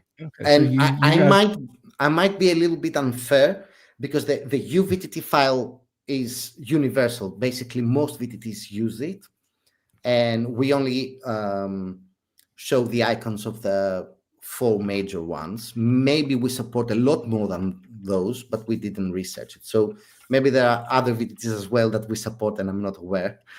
But the file is the Universal Virtual Tabletop file. Mm-hmm. So yeah, there you go. So it is supported in RPG Stories and other VTTs. So for those of you benighted folks who aren't already using the best VTT out there, you can. I gotta butter up my guest here. For those of you who are not using RPG Stories, it's going to be out there. But it's ready to drop in. And fellow AD&Ders, fellow OD&Ders, hell, if you play that new version of D&D, what do they call it? 2nd edition. This module, this campaign, is OSR compatible. It's just ready to go, and you absolutely, you had no excuse. I refuse to excuse you for not picking this up. Now, this is a question I have this a lot about Kickstarters, and this is something that, like, I've heard a hard no, I've heard a well, yes, absolutely, and then other times it's left unclear. Dust settles, Kickstarter ends, backers get their stuff. Will you still have this available as a physical product? Will you be printing this on the regular and people can buy this at a game store? What is your plan? So the short answer is yes. Okay. what we do is that once a Kickstarter is over, we upload everything in our marketplace, and we do support physical products and all the digital ones. Now, when you do that, and we've done mistakes in the past, and we learned the hard way. So when you do that, you have to be careful about two things. A, it's the price. So you cannot go in your marketplace and sell it cheaper than your Kickstarter. Although doing the Kickstarter is more expensive, you have a lot more expenses because it's your start, but you have to respect the backers. The second thing is that you have to wait a little bit, because one of the reason people support you on Kickstarter is to not only to get this, but to get it earlier than all the rest, or maybe get a collectible version of it. So what we do is that after we deliver with Baba Yaga, it will happen February and March. February, we have the digital rewards. March will be the physical ones. We usually wait for 1 or 2 months, maybe 3 sometimes, before we get everything in the marketplace and start selling there. Now, at this period of time, we are trying to push our marketplace as much as possible. So we are not using drive-through or other platforms, although we get a lot of requests about it. So we might do it at some point, but right now we just don't have the time to, build another store and start selling somewhere else. Mm-hmm. But yeah, it will be available, but probably by June. So later on. Okay. There you go. And, you hit on something that's so important. And, a lot of people ask me about this because I got this Robotech RPG Tactics box over here from when Palladium still had the Robotech license. This is a prime example, even though I like the models, of doing it wrong, because before they had fulfilled their backers, they were selling this retail cheaper than people who backed it at this tier were getting it. It created a lot of hurt feelings surrounding the company Palladium and so on. So you hit on something super important there, and that is, if you're going to keep doing the physical, don't undercut the people who actually made the thing happen. We've done that mistake in the past, and I don't want to hide it. Like when I can't remember which book it was or if it was a software, but I remember that we fulfilled the campaign. Mm-hmm. And after we fulfilled the campaign, like 2 weeks later, it was Black Friday. So I went and I put in the website a horizontal discount to all the products. And that resulted for that particular project to be like 30% off. And people went mad, and they were right. But I didn't thought of it. It's not like I did it on purpose, but I didn't even thought about it. So right. I learned the hard way. But I understand companies that do this because you need the cash flow and you need to sell. That's why you're doing it. You're doing it to sell products and be able to live and produce new ones. But when you use Kickstarter as your pre-sales and as your main way to get the funds to create the actual thing, you got to respect that community. And there are a lot of people who support Kickstarters taking an awful risk doing that, right? Because they might lose their money. So yeah, I agree with you. It's important to wait, and it's important to be patient, and Yeah. I mean, you're champing at the bit because you have something you've created. It's like it's done. It's ready to go. All I got to do is send this to a printer, and then the money can start flowing in. But then you've got your crowd of hardcore dedicated. I tracked you down and script and say, I got the autographed one. I got the thing where I get to meet you and get a picture selfie with you at a gaming con, and the special miniature and all that. And you're already out there just selling that stuff, which is not what you did, but I think that is, that is certainly other companies, I think, have very cynically engaged in that kind of behavior. And so I am to focus on the positive. I'm glad this is going to be available in print, because the one thing I like, you browse TTRPG Kickstarters, the ones that have funded, and so many times, just like my heart gets crushed like an aluminum can at the bottom of the Mariana Trench when I say, "Oh my God, that's so cool! I'd love that." Oh, you're not making physical copies anymore. I can just go. Well, get the a main PDF. reason this happens, and let me explain this. So there are very few manufacturing companies with good quality print that do print on demand. So for us, we are like a small to mid companies. What is happening is that we don't want to risk ordering 500 books to get a stock and then start selling, because we might lose a lot of money and we might never sell them because we're not famous or whatever. So we found a way to do print on demand in a good quality, because I'm personally, and that's my personal preference, I'm not trying to trash anyone.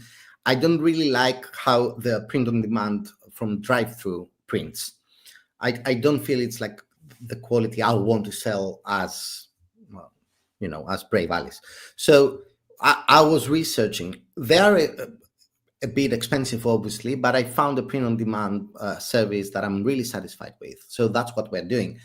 Every time someone orders a book, we immediately hit the button and the book gets printed right away and gets sent after the campaign. It takes like 10 days.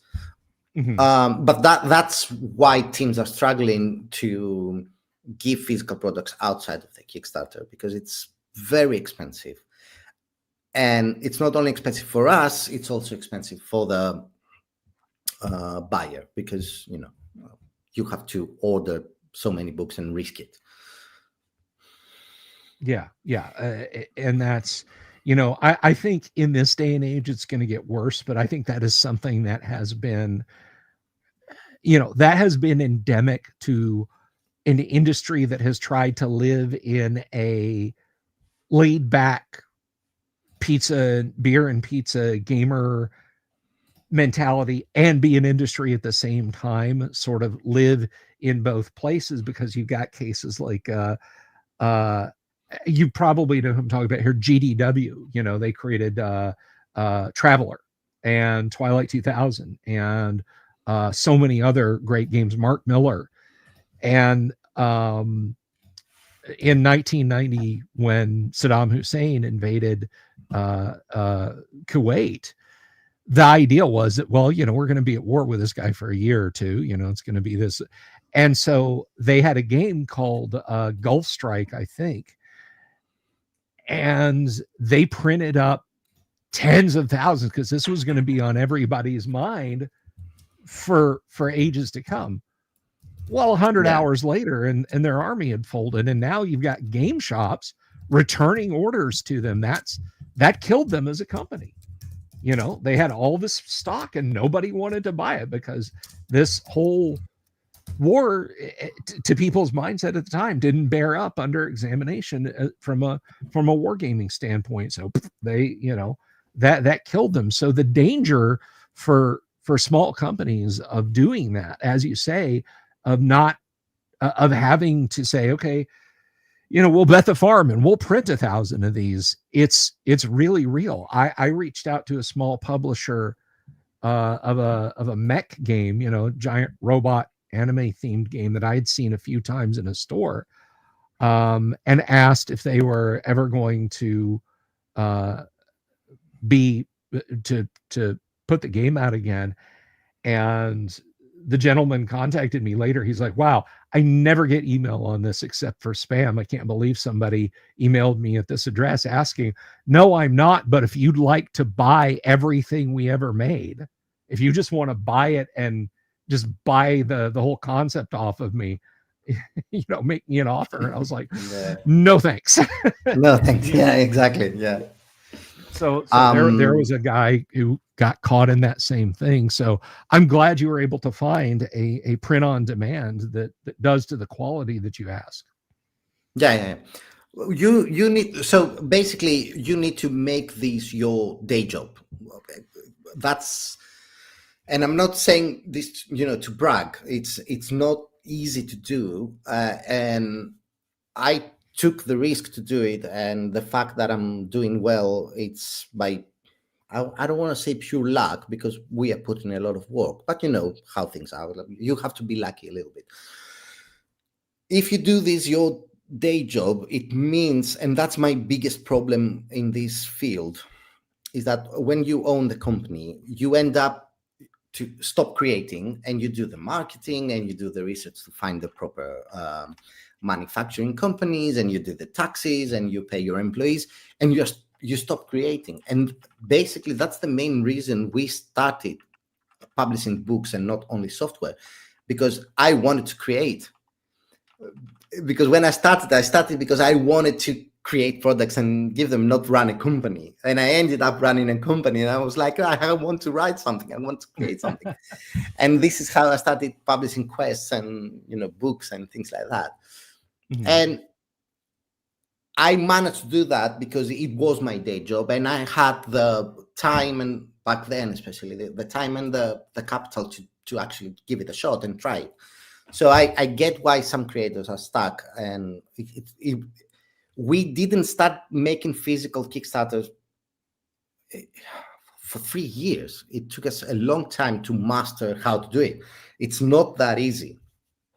So yeah, a huge respect to anyone who's doing it and is trying it, because it's so complicated when you start. You don't know where to look. You don't know who to trust. You don't know if your book is going to write. Like the first physical product I did, I was so scared that I might fail the backers that I ordered everything to come in my place. I placed each book to the envelope and sent it myself.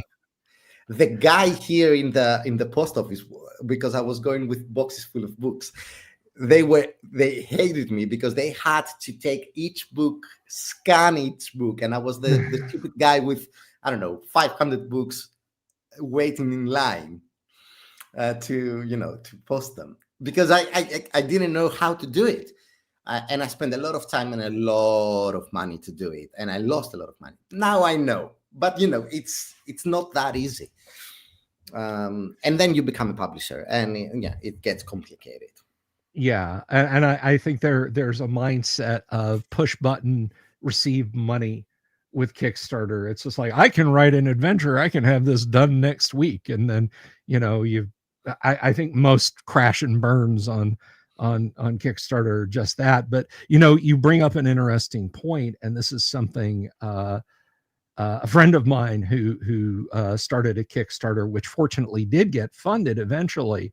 But like the first day he saw it jump up, like just blew away his goals and everything, and had people texting him like, "Oh my God, are you seeing your Kickstarter?" So on. And so he starts going through his Kickstarter, and it's like the backers are like, it's like Chris Hemsworth, Harrison Ford, Barack Obama. And he's like, what in the hell is this? Well, then all of a sudden, all the backing is like, in the time it took him to sit down at his laptop, all the backing has been withdrawn, and he's got one email from someone saying, "I represent these people, and they love your role-playing game product and want to back your role-playing game product, but you're a new creator, so they're not sure. What can we do to work together to ensure they're..." And of course it's a scam, right? Yeah, it's a giant scam. It's like, just send me $1,500 and I'll convince these people. It's just so. I think, yeah, you got to watch out for stuff like that. I know, and I've heard another story very recently from a friend. He got a pledge in the first hour. It was a 6,000 euros. That's almost $7,000 pledge from a very weird name. He was like, "What?" Obviously, he didn't even have a tier that expensive, right? So the guy took it back, obviously, like 5 minutes later, and then he got the scam message. You got to be careful. And also, another advice: if anyone is thinking about running a Kickstarter campaign, not a Kickstarter, any crowdfunding campaign, when you do it, 100 people will text you that they are marketing experts and they can help you get backers. None of them are legit. Yep. I can verify that there are 5 people who really know how to promote Kickstarter campaigns, and they don't even promote Kickstarter campaigns. They just advise you how to market your Kickstarter campaign. One of them, I want to mention 2, actually. The one is called Matt Olick. He's an expert. He taught me everything I know, and I owe him a lot. The second one is the guy that I'm collaborating with in this campaign, Dan Renegade. He's a UK guy from York, and it's the best marketing collaboration I've ever had. The guy knows his stuff, and we match as persons. Like, we have similar ideas on how to promote and how to create and how not to lie to the backers and be honest, but also make a profit and all these things. So if anyone is thinking to go professionally with crowdfunding, these are the 2 ones that they are legit, like Matt Olick and Dan Renegade. These 2 are the masters, at least to my knowledge. But yeah, there's a lot of scamming out there, and you can easily lose money. I've done mistakes. Like, when I started the company I paid to help me basically did nothing, and I lost a lot of money. I learned the hard way, let's say. That's it. Yeah. It's it can be a like I said, I hate to sound like a broken record, but guys, it ain't push button get money.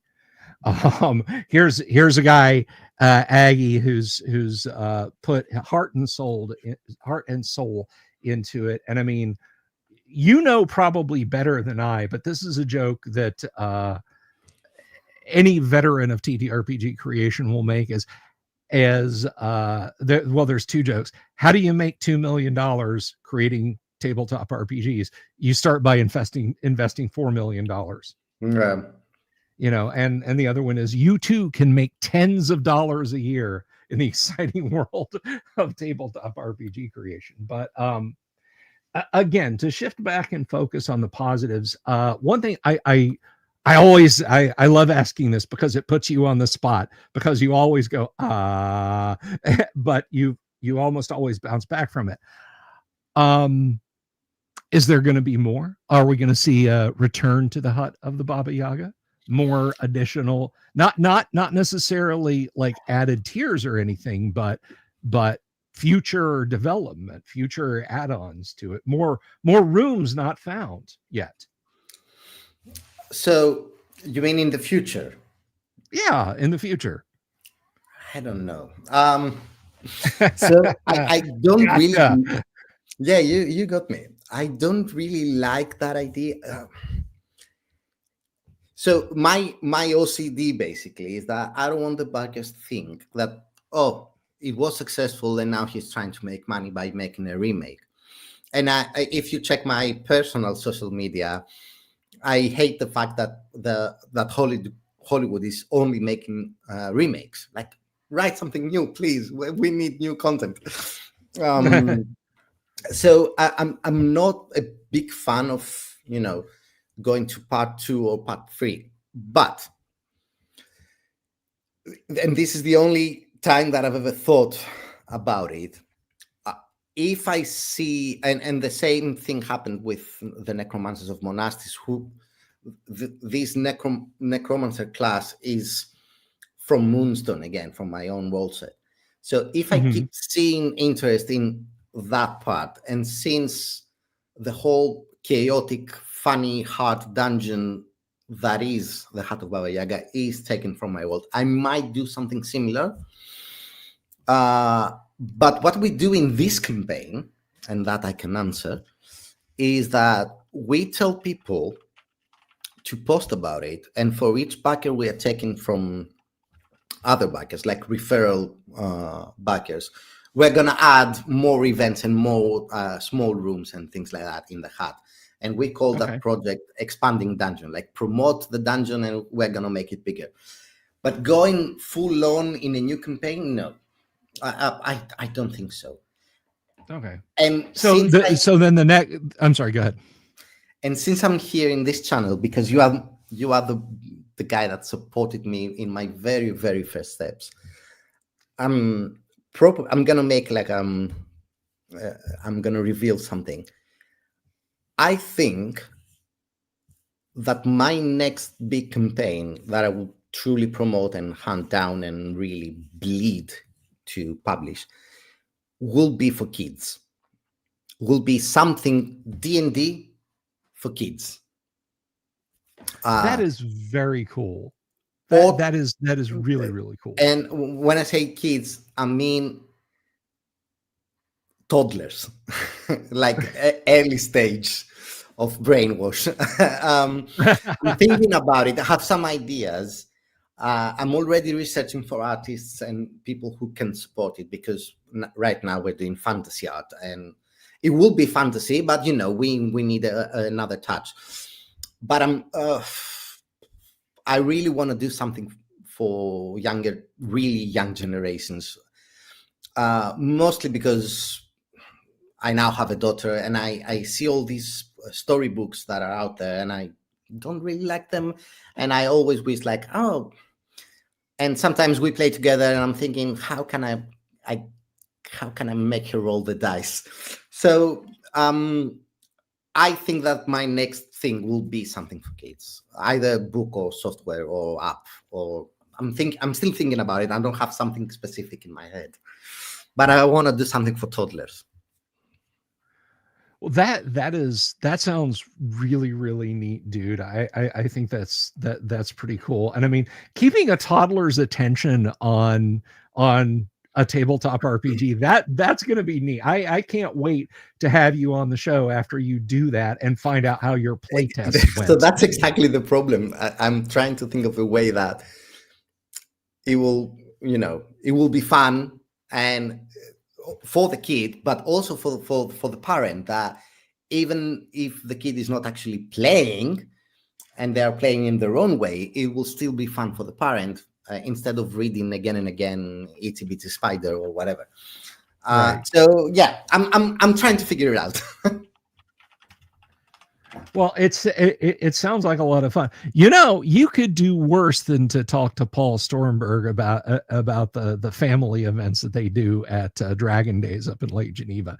I'm just saying, getting you both of you guys in the same room would be amazing, I think. But I'm getting ahead of myself. So a little bit of add-ons, then something for kids, and then we get the Moonstone campaign world, right? Is that how that works? Probably. I don't know. I really don't know. I'm doing baby steps with Moonstone. Basically, whatever we publish, we throw a little bit of lore. We always start with an introduction about Moonstone. We explain in each book what is happening with Moonstone, and we also have a small section that is not even like a book written. It's a honest manifesto that this is our world. We are thinking of publishing it in the future. That's a little bit of lore for you. And we also give ways to play this outside of Moonstone, obviously, whatever we publish. Maybe we will do it at some point. I don't know yet. I first want to have like a solid fan base that trust that we are going to deliver something really interesting.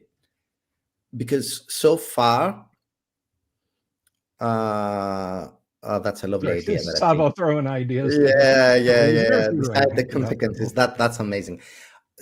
But so far we are doing things that are popular. Like publishing a VTT is something people is interested in. Then the necromancers. Who doesn't want to play a necromancer? Then the Heart of Baba Yaga or random quests that are for D&D. So, it was an easy path. I'm not trying to say we're not smart or we're not doing something interesting, but it's not super unique. So when I decide to do something that is 100% my world, I want the fan base to truly trust that, because creating, I don't want to make discounts when I create this world. I want to do a whole box set with books, with quests, with everything. So I really want people to trust that we can deliver something that will truly change the game, and not, just another small campaign in a random world with random names. We want to give something unique. So that's why I'm waiting and I'm not risking it, because if I do it, I want to do it the way I dream of doing it, and not compromising by bringing, famous and mainstream things in. I want it to be the way I wrote it when I was a kid. Well, that is awesome, and that is the one thing that I've always enjoyed. When we talk about your projects, is that you do it right. You do.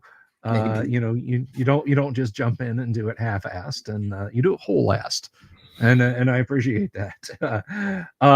So it sounds like you've got a great roadmap for the future. I'm gonna put this up here, and hopefully the link isn't some nonsense. Now copied and pasted things. There it is, guys. That is right there in the chat. Let me. Yeah, that's it. Where am I? Too many things open on the control panel here. There we go. This is if you guys have love for the classics, whether it is the Dungeon Master's Guide, the little sparse entry in the Dungeon Master's Guide, whether it is the Dragon Magazine mini module, or the full bore. You know what? We're going to do this real quick. Hold it up and show them again, Aggie. Show them the glory that is the TSR hut of the Baba Yaga. There you go. That is que bella. Beautiful, beautiful. It regardless of what it is some old school goodness, not just old school, kind of like you get a free STL on the website, you get the Boss audio book, all this cool stuff, guys. Jump in on it. This sucker, it's come on, do your thing, Mouse. It's well, good Lord, what is it at now? It's at 47. I'm not sure, but anyway, guys, back it anyway. Oh, there it is, 46,481. Go forth and back this. Get a kick-ass version of the Hut of the Baba Yaga. Aggie, anything else you wanted to add, my friend? Anything? I think we discussed everything. I mean, I want to say thank you, because every time I come here is amazing, and I want to promise you that I will always come. Like, I really like it here. Dude, I love having you on. It's of course like 5 o'clock in the morning where you are now, and I appreciate that's fine. that. I'll survive. It is actually 5. There you go. But anyway, yeah, I'll survive. Right. It's wonderful, and thank you for having me.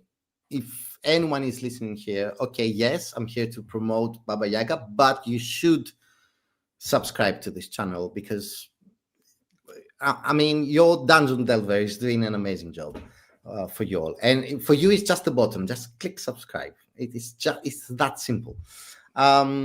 And yeah, again, thank you for having me. It was wonderful. Thank you, sir. Thank you. Either go take some melatonin and sleep for the rest of the day, or go knock back some English breakfast tea and stay awake for the rest of the day. Whichever you do, help yourself to some refreshments in our lovely green room, and I'll put this wild crowd to bed. So that's Aggie July, everybody, and his amazing dancing hut of the Baba Yaga campaign adventure module that you should absolutely check out. I am out of here, guys, until tomorrow evening, when we are going to finish our Halloween horror campaign, our Call of Cthulhu horror adventure for October ends tomorrow night. We have two investigators, members of Delta Green, barely hanging on to their sanity by their fingertips. And until then, everybody, I just want to let you know, no, of course, there are no owl bears in that game, But one thing I can tell you straight up is you do not recognize the bodies in the water. Peace. Good night. I'll see you then. Have you seen my owl bear?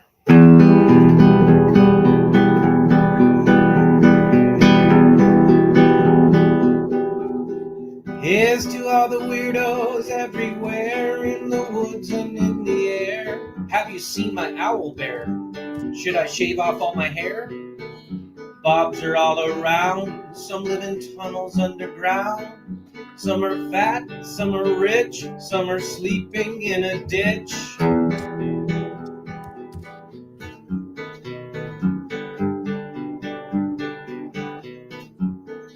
Can you ride a crooked horse without a saddle way off course? Naked as a toad all the way to Smoky Joe's. Have you seen the little creep driving fast in his little green Jeep? He smells like fish and brandy, but his rotten teeth look dandy.